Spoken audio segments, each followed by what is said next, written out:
Bonjour, je m'appelle Edgar Sonneau, je suis le directeur général de la coopérative Le Chéneau Limité. Le Chéneau est un établissement qui offre des logements et des services à des aînés qui ne sont plus capables de se rester à la maison par soi-même. Alors on offre des services de cuisine, nourriture, nettoyage et des services personnels pour la gestion des médicaments.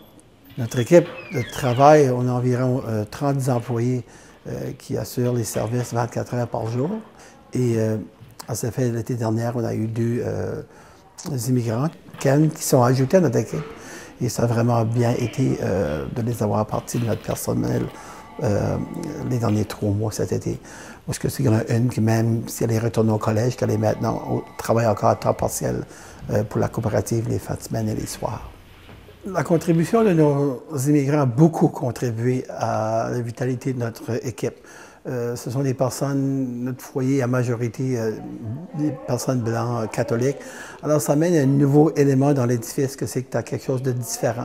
Et ça a aussi beaucoup piqué la curiosité de nos résidents de savoir d'où ce qui vient, leurs histoires, qu'est-ce qu'ils ont fait, qu'est-ce qui les a amenés ici.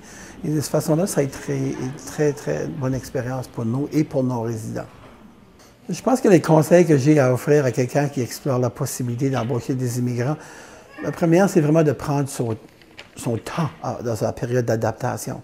Les personnes arrivent, le langage est différent, ils viennent de différents systèmes, alors ça prend juste une période de temps pour s'ajuster un envers l'autre. Dans notre cas, ça a été très positif. On a eu des personnes qui étaient vraiment travaillantes et qui sont bien intégrées.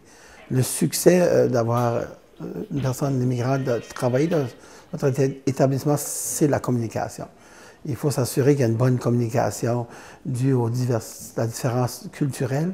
Alors, c'est important de s'apprendre à se connaître et communiquer, pas juste qu'est-ce qu'on pense qu'on attend, mais qu'est-ce que c'est que l'interprétation de qu'est-ce qu'ils veulent nous dire.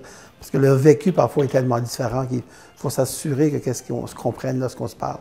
Alors, la communication est importante et se donner une période de temps pour s'assurer qu'on est bien ajusté à l'autre. Et je pense que n'importe qui peut avoir une expérience positive en accueillant un immigrant ou un immigrant dans son entreprise.